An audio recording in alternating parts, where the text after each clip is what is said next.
श्री शिवाय नमस्तुभयम। दोस्तों, आप सभी लोग जानते हैं कि 31 दिसंबर 2025 यानी बुधवार को पड़ रही है पौष माह की पुत्रदा एकादशी। और दोस्तों, ये वह तिथि है जो पौष माह में पड़ने वाली सबसे बड़ी तिथि है, क्योंकि यह बुधवार पुत्रदा एकादशी के दिन पड़ने वाली है। बुधवार को पड़ रही है और इसका बहुत ही बड़ा और विशेष महत्व होता है। अगर कभी भी मौका लग जाए और पौष माह की पुत्रदा एकादशी पड़ जाए तो आप लोगों को माचिस की डब्बी वाला उपाय तो अवश्य ही करना चाहिए। इन दोनों का संयोग बहुत ही कम कराता है। इसी के प्रस्तरीय यहां पर यूपी है। साथ में जी ने अपनी शिव पुराण कथा में बताया है कि इस दिन आपको एक माचिस की डब्बी वाला उपाय तो आपको अवश्य ही करना चाहिए, क्योंकि ऐसा दिन पूरे साल में सिर्फ एक ही बार आता है। और दोस्तों, आप सभी लोग जानते हो कि बुधवार का अगर सबसे बड़ा कोई उपाय है तो वहां माचिस की डब्बी वाला उपाय। तो दोस्तों, पौष माह की बुधवार पुत्रदा एकादशी आप लोगों को इस माचिस की डब्बी वाला उपाय को जरूर करना है। बहुत सारे लोग होंगे जिन माचिस की डब्बी लोगों ने इस उपाय अमित आर्या को ना किया हो, मतलब पूरा साल निकल गया, उन्होंने किसी भी दिन इसे हरा नींबू वाला उपाय को ना किया हो। पर दोस्तों, आपके पास एक आखिरी मौका बचा हुआ है, जो कि 31 दिसंबर 2025 पौष माह की बुधवार पुत्रदा एकादशी के दिन है। इस दिन आप लोगों को इस वाले उपाय पुत्रदा एकादशी के दिन है कुछ जरूर कर लेना। भले ही आपने महीने भर इस उपाय को ना किया हो, पर अगर आपने इस पौष माह के बुधवार पुत्रदा एकादशी के दिन अगर इस वाले उपाय को कर लिया तो आपको इस उपाय को करने का वो फल मिलेगा जिसकी आपने कभी कल्पना भी नहीं करी होगी। इसीलिए आप लोग इस वाले उपाय को एक बार जरूरी नहीं कर लेना है, ताकि आप लोगों के हाथ से यह मौका ना जा सके और आपको इस उपाय को करने का फल मिल सके। दोस्तों, ये उपाय पंडित जी ने दश महापुराण की कथा में बताया है। जी, उपाय को आज हम आपको बहुत अच्छे से समझाने वाले हैं। इस वीडियो को देखने के बाद इस उपाय को समझने के लिए आपको कोई और वीडियो को देखने की जरूरत नहीं पड़ेगी। तो चलिए दोस्तों, उपाय को मैं करते हैं। देखिए, यह स्पर्श माह के बुधवार पुत्रदा एकादशी के दिन ये इतना खास होता है, इतना महत्वपूर्ण होता है। देखा गया है कभी कभी बड़े बड़े पूजा पाठ अनुष्ठान से जो मनोकामना पूर्ण नहीं होते, वह पौष माह की बुधवार पुत्रदा एकादशी के दिन एक छोटे से उपाय करने से ही आपकी मनोकामना पूर्ण हो जाती है। और बहुत सारे लोगों ने इस उपाय को किया भी है और उनको इस उपाय को करने का फल भी जरूर मिला है। अगर आप लोग भी इस उपाय को करना चाहते हैं तो आप इस उपाय को पहले अच्छे से समझ लेना, सुन लेना, उसके बाद करना। आपको इस उपाय का फल जरूर मिलेगा। और इस उपाय को कर लेने से आपके घर में चाहे किसी भी प्रकार की दुख और समस्या क्यों ना चल रही हो, आपको उसका कारण भी नहीं पता है कि भाई ये समस्या किस कारण से चल रही है, उसका कुछ भी कारण हो सकता है जैसे पितृदोष हो सकता है या किसी भी तरह का मंगल दोष भी हो सकता है। तो इस दिन आप लोगों को यह वाला उपाय कर लेना है। ये एक ऐसा उपाय है जिस उपाय को अगर किसी विशेष दिन पर किया जाए तो भाई उस विशेष दिन का जो है वह तो हमें मिलता ही मिलता है, पर हमने उस दिन पर इस उपाय को किया है तो हमें उससे भी बड़ा फल मिलता है, और फल बहुत जल्दी मिलता है, क्योंकि आप इस उपाय को बहुत ही बड़े और विशेष दिन पर कर रहे हो। तो चलिए अब उपाय के बारे में बात करते हैं, लेकिन उससे पहले आप लोगों में मैं के लिए बात करते हैं। तो ये जानना आवश्यक है कि आखिर ये उपाय किस समय करना है, किसको करना है और कैसे करना है। तो चलिए हम आगे आपको वीडियो में एक एक करके बता देते हैं। लेकिन उससे पहले अगर आप लोग हमारे या फिर मेरी आवाज आज पहली बार सुन रहे हैं और इस वीडियो को लाइक करके कमेंट बॉक्स में श्री शिवाय नमस्तुभय है, ओम नमः शिवाय जरूर टाइप कर देना। तो दोस्तों, इस माचिस की डब्बी वाला उपाय को हमें इस पौष माह की बुधवार पुत्रदा एकादशी के दिन कैसे करना है, किसको करना है, किस समय करना है और कहां पर करना है, ये सारे सवालों के जवाब आपको इस वीडियो में मिल जाएंगे। और जो ये वीडियो देखेगा भाई, उसको माचिस की डब्बी वाला उपाय जरूर करना चाहिए, क्योंकि आ जाइए माचिस की डब्बी वाला उपाय की तो ये सोने पर सुहागा वाली बात हो जाती है और ये बहुत ही बड़ा उपाय हो जाता है इस पौष माह के बुधवार का। तो अब दोस्तों, इस माचिस की डब्बी वाला उपाय को आखिर करना किसको है, सबसे पहले हम लोग वो बात जान लेते हैं। तो देखो, घर की जो बड़ी माताएं बहनें होती हैं, उन माताओं बहनों में से कोई भी एक बड़ी माता बहन इस वाले उपाय को कर सकती हैं। और दोस्तों, अगर आप चाहे तो अपने घर में से सभी सदस्यों को भी इस उपाय को करवा सकते हैं। अगर किसी व्यक्ति की खुद की कोई मनोकामना है, खुद की कोई दुख और परेशानी है जो कि वो अपने लिए ही करना चाहता है, इस वाले उपाय को तो वो खुद अपने लिए भी कर सकता है, बाकी अगर कोई घर में से ऐसा है जो कि अपने पूरे घर परिवार की सुख और शांति के लिए ये वाला उपाय करना चाहता है, तो भाई वो भी करना चाहेगा, करता रह सकता है, उसमें भी कोई दिक्कत वाली बात नहीं है। कहने का मतलब यह है कि इस उपाय को हर एक सदस्य भी कर सकता है और पूरे घर परिवार के सदस्य के लिए घर की बड़ी माताओं बहनों में से कोई एक माता बहन भी कर सकती है। माताएं बहनें अगर घर में उपस्थित ना हो या ये वाला उपाय ना कर पा रही हो तो फिर घर का कोई बड़ा सदस्य भी इस माचिस की डब्बी वाला उपाय को कर सकता है, चाहे फिर वह पुरुष ही क्यों ना हो, उसमें कोई भी दिक्कत वाली बात नहीं है। उसके बाद में दोस्तों, और जो अगला प्रश्न निकल कर आता है वही यह आता है इस उपाय को लेकर के, आखिर इस उपाय को हमें किस समय करना है, सुबह के समय करना है कि शाम के समय करना है? तो देखो, इस वाले उपाय को आप लोग सुबह के समय भी कर सकते हो और शाम के समय प्रदोष काल में भी कर सकते हो। अब अगर आप पूछो कि भाई साहब सबसे उत्तम समय कौन रहेगा इस माचिस की डब्बी वाला उपाय को करने का, तो हम आपसे बस यही कहेंगे कि इस उपाय को आप सुबह के समय करेंगे तो ज्यादा बेहतर होगा। बाकी अगर प्रदोष काल शाम के समय भी करेंगे तो भी अच्छा होगा, उसमें कोई भी दिक्कत वाली बात नहीं है। तो अब दोस्तों, जो अगली सबसे बड़ी और महत्वपूर्ण बात आती है वो ये आती है कि सुबह अगर हम उपाय को करेंगे तो हमें कितने बजे से लेकर कितने बजे तक के बीच में करना है, और शाम के समय प्रदोष काल में करेंगे तो हमें कितने बजे से लेकर कितने बजे के बीच में करना है। तो देखो, सुबह जितनी जल्दी हो सके आप उपाय को करने की कोशिश करना। बाकी अगर किसी कारणवश लेट भी हो जाओ, थोड़ी देर भी हो जाए तो 10 या 11 बजे तक भी आप उपाय कर लेना, पर 12:00 बजे से ज्यादा देरी ना हो, ठीक है? इस बात का ध्यान रखना। उसके बाद में दोस्तों, अगर शाम के समय प्रदोष काल की बात करें, प्रदोष काल का जो समय है होता है वह आप शाम के 6 से शुरू हो जाता है, मतलब शाम के 6 से लेकर 7 के बीच का जो समय होता है यह समय प्रदोष काल का समय होता है। तो आप इस उपाय को 7 या 8 के बीच में भी कर सकते हो, मतलब शाम के 6 से रात 8 के बीच में आप कभी भी इस वाले उपाय को कर सकते हो, उसमें कोई भी दिक्कत वाली बात नहीं है। तो देखो दोस्तों, सबसे पहला उपाय देखिए आपको क्या करना है।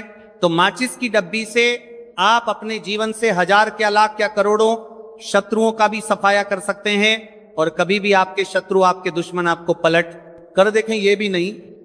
अगर आपने माच इसकी डब्बी से छोटा सा उपाय कर लिया तो जो लोग अपने जीवन में शत्रुओं से दुश्मनों से बहुत परेशान हो चुके हैं, या जिन लोगों के ऊपर शत्रु बहुत कुछ किया कराया करवा रहे हैं, तो ऐसा समझ लीजिए कि जो भी बंधनवार क्रियाएं आपके जो भी पृथ्वी पर प्रचंड करती है, ऐसे आपके जो भी बंधनवार क्रियाएं, वो जो भी बंधनवार शत्रु ने करवा रखी होंगी, आपके दुश्मन ने करवा रखी होंगी, किसी भी तरह से अगर आपके दुश्मन आपको नुकसान करना चाहते हैं, आपको हानि पहुंचाना चाहते हैं, या किसी भी तरह से आपको परेशान कर रहे हैं, कोई भी दुख कोई कष्ट आपको दे रहे हैं, किसी भी आपकी संपत्ति पर, आपके व्यापार पर, आपकी दुकान पर उनकी बुरी नजर है, कुछ हड़पने की कोशिश कर रहे हैं, तो समझ लीजिए कि माचिस की डब्बी लेकर बहुत छोटा सा उपाय आप करेंगे, और जो शत्रु आपको अपनी ताकत दिखा रहे हैं, आज आपको परेशान कर रहे हैं, उनकी संपत्ति करी कर रहे हैं, जब परेशान कर रहे हैं कि बाहर कर रहे हैं, उनकी शत्रुओं की सारी अकड़ निकल जाए, माचिस की डब्बी के उपाय को अगर आप सही तरीके से कर लेते हैं तो देखिए, उपाय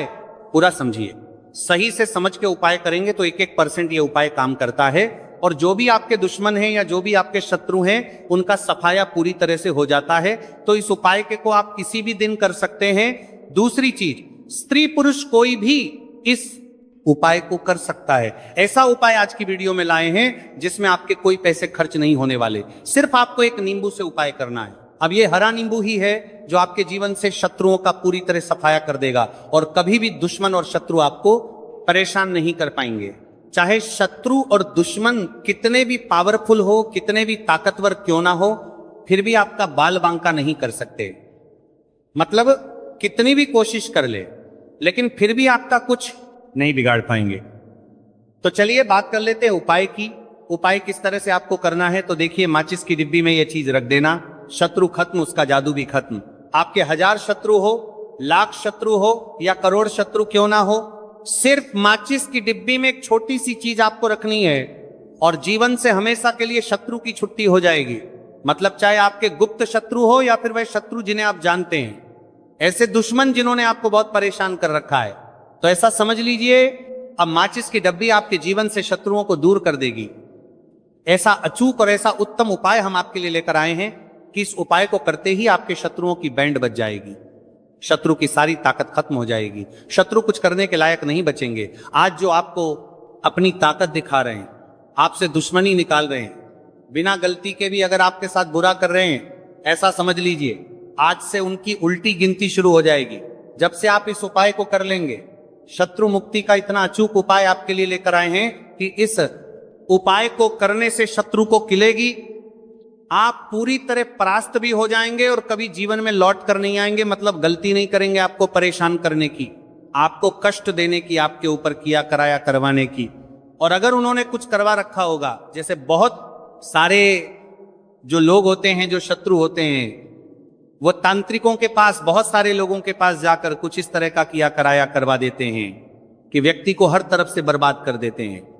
लेकिन आप विश्वास मानिए, जो उपाय हम आपके लिए लेकर आए हैं, इस उपाय को करने से आपके जीवन से शत्रु की छुट्टी भी होकर रहेगी और फिर कभी शत्रु आपको परेशान नहीं कर पाएंगे।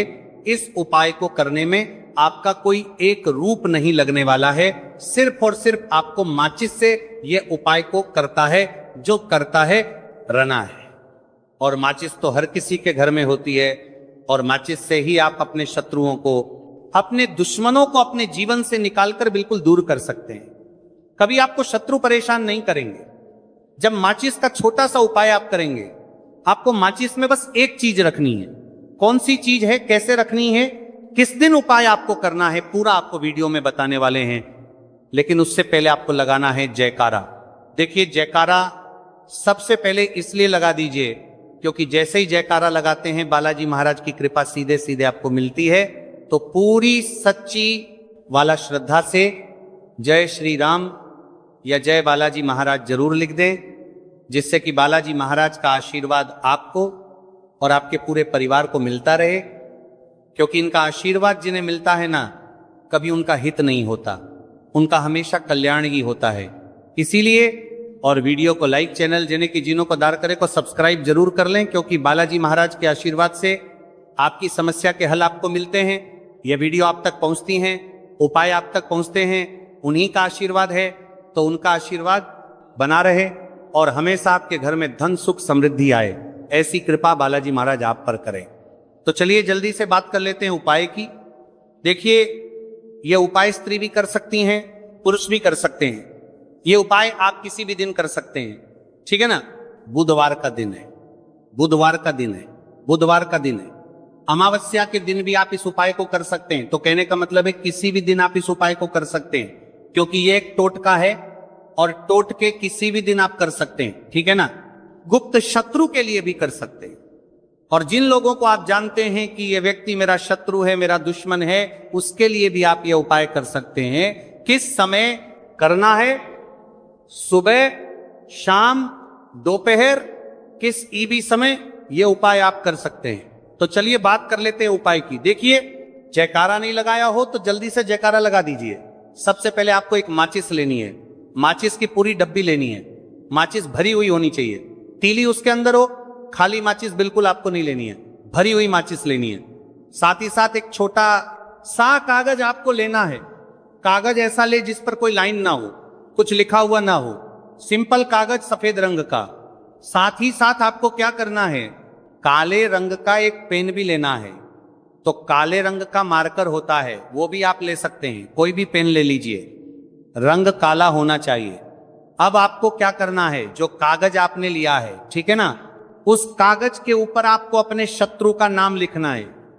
अगर शत्रु का नाम पता है तो मान लीजिए शत्रु का नाम पता ही नहीं है, या शत्रु बहुत है, या गुप्त शत्रु हैं जिनके बारे में आप जानते ही नहीं। क्योंकि देखिए, गुप्त शत्रु का कोई पता नहीं लगा सकता। बहुत सारे कम ऐसे लोग हैं जिन्हें पता होता है कि हाँ गुप्त शत्रु हैं, हमारे यहां पता लग जाता है। किसी तरीके से आधे से ज्यादा केस में गुप्त शत्रु के बारे में पता ही नहीं चलता है। इसलिए आप नाम ना लिखकर शत्रु या गुप्त शत्रु लिखेंगे पर्ची पर, तो आपको ज्यादा लाभ होगा। इससे क्या होगा, आपके जितने भी शत्रु हैं ना, 2 हैं, 3 हैं, 4 हैं, 1000 हैं, कितने भी हैं, सभी परास्त हो जाएंगे और सभी आपके जीवन से दूर हो जाएंगे। मतलब उनकी पूरी ताकत खत्म हो जाएगी, कुछ आपका नहीं बिगाड़ पाएंगे। तो कोशिश वक्त कितनी भी कर ले कि आपका नुकसान करना है, धन हानि करनी है, आपकी कोशिश व्यापार खराब करना है, लेकिन सिर्फ सोचेंगे कर कुछ नहीं पाएंगे। तो देखिए, पर्ची पर आपको नाम लिख लेना है, या फिर नाम ना लिखकर आप शत्रु लिखें तो ज्यादा उत्तम है। शत्रु लिख लिया, अब उस पर्ची को आपको लिखते हैं। नाम लिखकर नाम लिखकर आपको परार्थे को फोल्ड कर लेना है, ठीक है ना, मोड़कर उसे बंद कर लेना है पर्ची को। अब जो माचिस है आपके पास, उस माचिस के अंदर इस पर्ची को, इस सफेद रंग के कागज को जिस पर आपने शत्रु लिखा है, उस पर्ची को आपको रख लेना है। रख लिया। अब इस माचिस को आपको बंद करके अपने पास रख लेना है। माचिस खोलकर ही उसके अंदर आपको पर्ची रखनी है, और फिर माचिस को 24 घंटे तक, कितने घंटे? 24 घंटे आपको उस माचिस को अपने पास रखना है। देखिए, जब 24 घंटे हो जाएंगे उसके बाद आपको क्या करना है? 24 घंटे में आप सोचिए कि रात में आप सो रहे हैं, तो क्या माचिस को बाहर निकाल कर रखना है? नहीं सोते। समय भी उस माचिस की डिब्बी को अपने पास रखना है, ठीक है ना।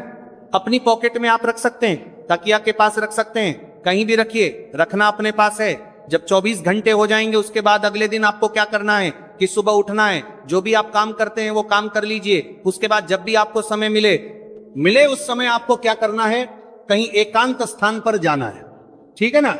आप किसी ऐसे स्थान पर भी जा सकते हैं जहां पानी भरा होता है, इकट्ठा हो जाता है, ऐसे स्थान पर भी जा सकते हैं, या ऐसे स्थान पर चले जाइए जो बिल्कुल एकांत हो, जहां कोई आता जाता ना हो। एक आध व्यक्ति आए तो कोई बात नहीं, ज्यादा लोग ना आते जाते हो, ऐसे स्थान पर आपको जाना है, और वहां जाकर फिर से आपको अपने शत्रुओं के बारे में सोचना है। ऐसा सोचना है कि मेरे जितने भी शत्रु हैं अब वो परास्त हो रहे हैं, मेरे जीवन से दूर हो रहे हैं, और चाहकर भी अब वो मेरा कुछ नहीं बिगाड़ सकते। ऐसा सोचना है, और मन ही मन आपको प्रार्थना करनी है राहु से कि मेरे जो शत्रु हैं, मेरे जो दुश्मन हैं, उन्हें मेरे जीवन से आप दूर कर दीजिए, ठीक है ना। यह माचिस का उपाय राहु से जुड़ा हुआ है। अब आपको क्या करना है? उस पूरी माचिस की डिब्बी को वहां अनेकांत में फेंक कर आ जाना है। तो माचिस की डिब्बी को जब फेंके, पर्ची के साथ ही आपको फेंकना है। ऐसा नहीं है कि आप सोचिए माचिस के अंदर से पर्ची निकालकर आपको उस डिब्बी को फेंकना है। पूरी की पूरी डिब्बी ऐसे ही फेंकना है, करा आ जाना है, टीले 7 पर्ची के साथ पूरी माचिस, और फिर पलटकर आपको नहीं देखना है। सीधे अपने घर पर आइए, हाथ पैर धो लीजिए, बाकी आपको कुछ भी करने की जरूरत नहीं है। कितनी बार ये उपाय करना है? सिर्फ एक बार करना है, ज्यादा बार ये उपाय नहीं करना है, सिर्फ एक बार। तो किसी भी दिन आप ये उपाय करिए, शत्रु 1 हो, 2 हो, लाख हो, 1000 हो, करोड़ ही क्यों ना हो, आपके जीवन से दूर हो जाएंगे और कभी आपको परेशान नहीं कर पाएंगे। तो बहुत उत्तम, बहुत अचूक उपाय है, करिए, और रातों रात इसका चमत्कार देखिए। यह उपाय स्त्री पुरुष कोई भी कर सकता है। किस समय करना है? सुबह में, दोपहर, कभी भी इस उपाय को आप कर सकते हैं, किसी भी दिन कर सकते हैं, ठीक है ना। अब हम बात करते हैं दूसरे विशेष उपाय की। देखिए, यह उपाय भी आपको तुलसी जी के पौधे के वहां पर करना है। आपके भाग्य का उदय करने के लिए आपके घर में धन सम परेशानियां हैं, कर्ज की समस्या अगर दिन पर दिन बढ़ती जा रही है, खत्म नहीं हो रही है, बहुत ज्यादा परेशानियां हैं, तो आपको यह उपाय करना चाहिए। देखो करना क्या है, बहुत ध्यान से समझना। आपको मात्र तांबे के पात्र के अंदर जल लेना है, उस जल के अंदर 1 चुटकी आपको हल्दी मिला देनी है, ठीक है, और साथ में लेना है कमल गट्टा। यह केवल उपाय गुरुवार चैत्र नवरात्रि के दिन करना। अगर आपको ऐसा लगता है कि आपके जीवन में अष्ट लक्ष्मी का वास नहीं है, भाग्य का साथ आपको नहीं मिल पा रहा है, तो आप ये उपाय शनिवार के दिन कर सकते हैं, गुरुवार के दिन भी कर सकते हैं, ठीक है। शनिवार और गुरुवार दोनों दिन आप ये उपाय कर सकते हैं। देखो करना क्या है, स्टाइन के पात्र के अंदर हल्दी डाली और एक कमल गट्टा डाला। अब आपको तुलसी जी के वहां पर जाना है। देखिए, जब आप हल्दी डालोगे जल के पात्र के अंदर, तब आपको ओम नमो भगवते वासुदेवाय का 11 बार जाप करना है, फिर हल्दी डालना है। जब आप कमल गट्टा डाला है, बाद के वासुदेवाय डालोगे, तब आपको ओम श्री नमः या ओम महालक्ष्मी नमः इस मंत्र का जाप करते हुए एक कमल गट्टा डालना है, 11 बार जाप करना है, ठीक है। कमल गट्टा और हल्दी दोनों होना चाहिए। कमल गट्टा महालक्ष्मी का प्रतीक माना जाता है, और हल्दी जो है वह भगवान विष्णु के निमित्त आप हल्दी डालेंगे, ठीक है। इस जल को आपको तुलसी जी की जड़ में अर्पित करना है, अर्पित करना है। ओम नमो भक्त वासुदेवाय का जाप करते हुए बस इतना सा उपाय करना। धन संबंधित को कोई भी परेशानियां है वे सब दूर हो, ऐसी आपको प्रार्थना करनी है। कर्ज से जुड़ी कोई परेशानी हो तो ऐसी प्रार्थना करनी है कि दूर हो जाए। ऐसी कामना करते हुए ये दूसरा प्यारा सा उपाय आपको करना है। तो देखो ये हो गया दूसरा उपाय, जो कि आप सुबह से लेकर के शाम तक कर सकते हैं। गुरुवार या शनिवार के दिन सिर्फ एक बार ही करना है। अब जो कमल गट्ठे हैं, कमल गट्ठे को आपको वहीं पर तुलसी जी के वहां पर रखे रहने देना है, आपको उठाना नहीं है। वो कमल गट्टा चाहे तो आप तुलसी जी की वहीं आंच पर गांठ दें, ठीक है, तो भी चलेगा। तो इस प्रकार से आपको यह सुंदर सा उपाय करना है। तो दोस्तों ये थे पूज्य गुरु जी द्वारा बताए गए कुछ बहुत ही खास उपाय। अगर आपको जानकारी अच्छी लगी हो तो वीडियो लाइक करिएगा। मिलते हैं फिर एक नई वीडियो के साथ। श्री शिवाय नमस्तुभयम।